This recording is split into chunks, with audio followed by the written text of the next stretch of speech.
बिस्मिल्लाहिर्रहमानिर्रहीम। स्टूडेंट्स क्या हाल है? सब ठीक ठाक हैं? अच्छा भी स्टूडेंट्स, हमने लास्ट लेक्चर में जो है वो इसका ये 2-3 पैराग्राफ पढ़े थे बायोमॉलिक्यूलर एलिमिनेशन रिएक्शन में। तो उसमें लास्ट में हमने कहा था जी कि जो बेस है और न्यूक्लियोफाइल है इसमें जो फ़र्क है ये क्लियर होना चाहिए कि it might be appropriate to make it clear the difference between a base and a nucleophile. Nucleophile क्या चीज़ है और बेस क्या चीज़ है, इसमें फ़र्क जो है ये क्लियर होना चाहिए। एनी स्पीशी न्यूट्रल और नेगेटिवली चार्ज, कोई भी स्पीशी, कोई भी चीज़ जिसको जो न्यूट्रल है या जिसके ऊपर नेगेटिव चार्ज है, that carries a lone pair of electrons, जिसके पास लोन पेयर ऑफ इलेक्ट्रॉन्स हों, can function as both base and nucleophile. वो न्यूक्लियोफाइल और बेस के तौर पे काम कर सकता है। ऐसी चीज़ जो नेगेटिवली चार्ज हो या न्यूट्रल हो, जिसके पास लोन पेयर ऑफ इलेक्ट्रॉन्स हों, वो बेस और न्यूक्लियोफाइल दोनों ट्राइप जो है वो कर सकता है। Whereas basicity is the affinity for proton, लेकिन वो कहते हैं जो बेसिक करेक्टर है वो प्रोटॉन के लिए अफिनिटी है, यानी किसी भी चीज़ की प्रोटॉन को एक्सेप्ट करने की, प्रोटॉन को पिक करने की, प्रोटॉन को किसी चीज़ से रिमूव करके खुद पिक करने की जो सलाहियत है वो उसका बेसिक करेक्टर कहलाएगा। तो basicity is the affinity for proton, basicity proton के लिए उस चीज़ की अफिनिटी है, चाहे वो न्यूट्रल है, नेगेटिवली चार्ज है, लेकिन उसके पास लोन पेयर ऑफ इलेक्ट्रॉन्स हों।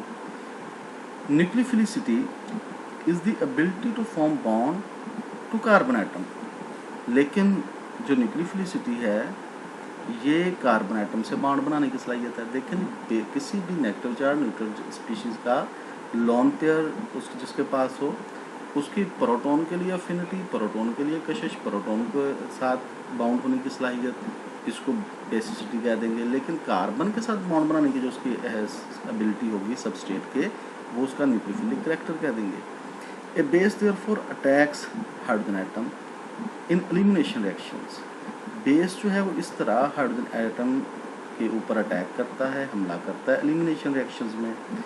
While a nucleophile attacks carbon atom in substitution reaction, लेकिन जो न्यूक्लियोफाइल है वो सब्स्टिट्यूशन रिएक्शंस में कार्बन एटम के ऊपर अटैक करता है।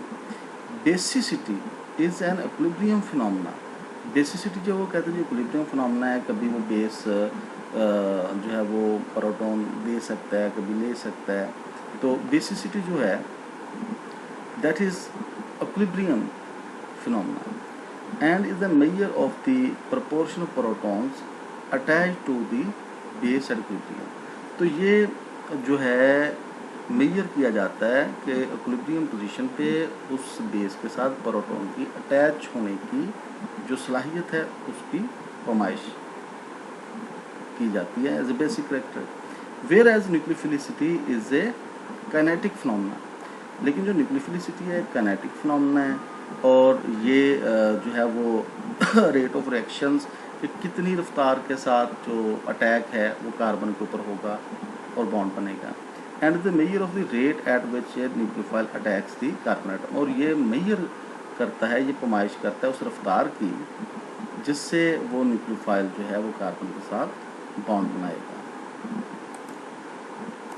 अच्छा स्टूडेंट्स, नेक्स्ट है जी biomolecular elimination mechanism is supported by a typical second order kinetics. जो बायोमॉलिक्यूलर एलिमिनेशन है उसमें सेकंड ऑर्डर काइनेटिक्स जो वो ऑपरेट करता है, क्योंकि बायोमॉलिक्यूलर एलिमिनेशन जो रिएक्शंस हैं उसमें एक ही स्टेप प्रोसेस है, उस पर सबस्ट्रेट और अटैकिंग बेस जो है ये रेट ऑफ रिएक्शन को कंट्रोल करते हैं।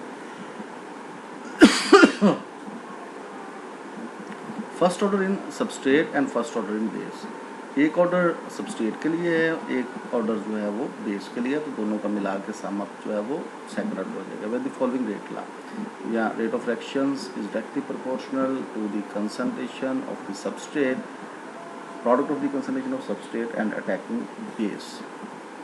The hydrogen is pulled off in rate determining step, rate determining step में अटैकिंग बेस जो है वो हाइड्रोजन पे अटैक करेगा और हाइड्रोजन को पुल ऑफ जो है वो खींच लेगा।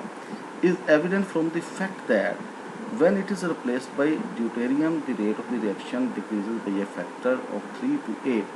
वो कहते हैं जी अगर हाइड्रोजन की जगह वही बेस, अगर उसकी जगह हाइड्रोजन की जगह ड्यूटेरियम आइसोटोप इस्तेमाल किया जाए तो रिएक्शन की जो रफ्तार है वो काइनेटिक जो है वो 3 से 8 हो जाएगी। The rate of reaction decreases by A factor of 3 to 8, यानी 3 से 8 गुना रेट ऑफ रिएक्शन जो वो डिक्रीज हो सकता है अगर प्रोटॉन की जगह आप आइसोटोप, ज़रा भारी आइसोटोप हो जाता है हाइड्रोजन का, ड्यूटेरियम अगर इस्तेमाल करें।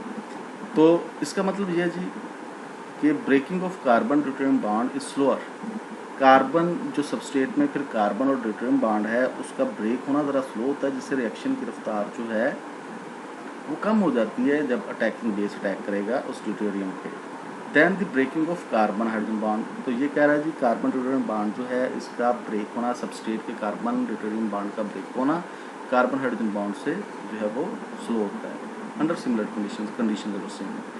सिर्फ ये बताना चाहता है जी, अगर आप सिर्फ ये बताना चाहता है कि अगर आप सबस्ट्रेट में कार्बन के बजाय हाइड्रोजन की बजाय अगर आप आइसोटोप ड्यूटेरियम यूज़ करके वो सबस्ट्रेट जो बनाया हुआ हो तो फिर रिएक्शन की रफ्तार जो है वो स्लो हो जाती है।